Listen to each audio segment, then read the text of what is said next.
Étienne Klein. L'idée de cette conférence m'est venue parce que certains de mes étudiants m'ont fait remarquer que dans mes cours, je parlais beaucoup plus souvent de Galilée que de Newton, qui pourtant a joué dans l'histoire des sciences un rôle plus important.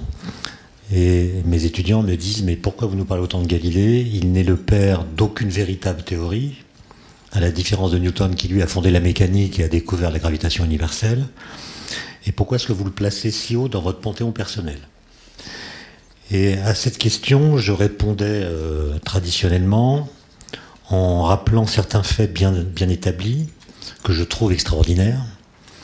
Le premier, c'est qu'aux alentours de 1604, Galilée découvre que la chute des corps dans le vide obéit à une loi simple. La vitesse acquise dans la direction verticale est proportionnelle à la durée de la chute, et surtout elle est indépendante de la masse et de la nature du corps qui tombe.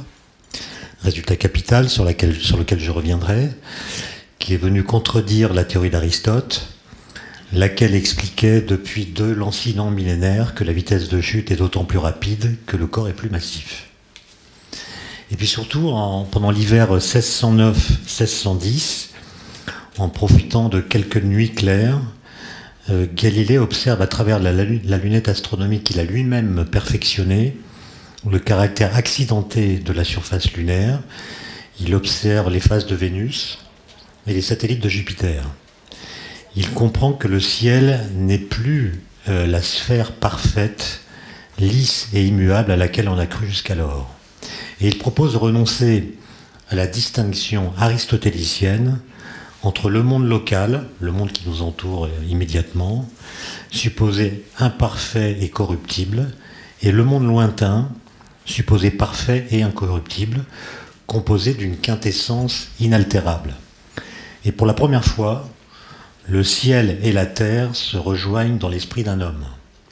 Et dès lors que la matière est partout la même, elle est terreuse ici comme sur la Lune, il ne faut envisager qu'une seule sorte de monde, composé d'une seule sorte de matière, partout soumise à des lois universelles.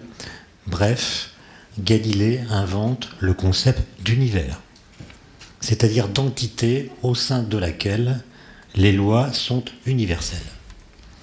Quant à la Terre, elle n'est tout simplement plus le centre du monde, mais une planète tournant autour du Soleil parmi d'autres, accompagnées elles aussi de lunes semblables à notre satellite. Alors la suite de l'histoire, elle est évidemment connue. Les démêlés de Galilée avec l'Église, son procès devant le Saint-Office en 1633, sa condamnation à abjurer ses opinions sur le mouvement de la Terre, ce qu'il fit, la fin de ses jours vécus en reclus, dans des souffrances physiques et morales considérables, tandis que ses écrits, à la confusion de ses juges, deviennent le ferment de l'Europe savante. Chacun se souvient surtout de l'enjeu des joutes finales, la raison contre la foi, le savoir contre le pouvoir institutionnel. Avec Galilée, c'est joué quelque chose comme la scène primitive de la science moderne, dont il est devenu le symbole dominant.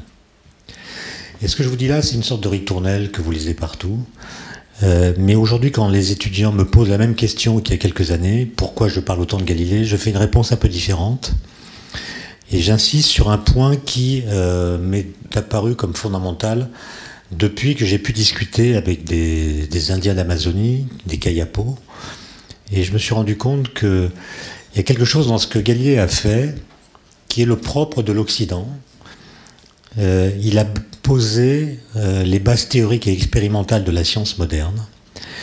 Ses propres découvertes que j'ai rapidement évoquées ont été certes déterminantes, mais ce qui est plus important encore, c'est que sa façon de penser la nature a ouvert une brèche épistémologique extraordinairement féconde dans laquelle nous sommes encore, nous les physiciens,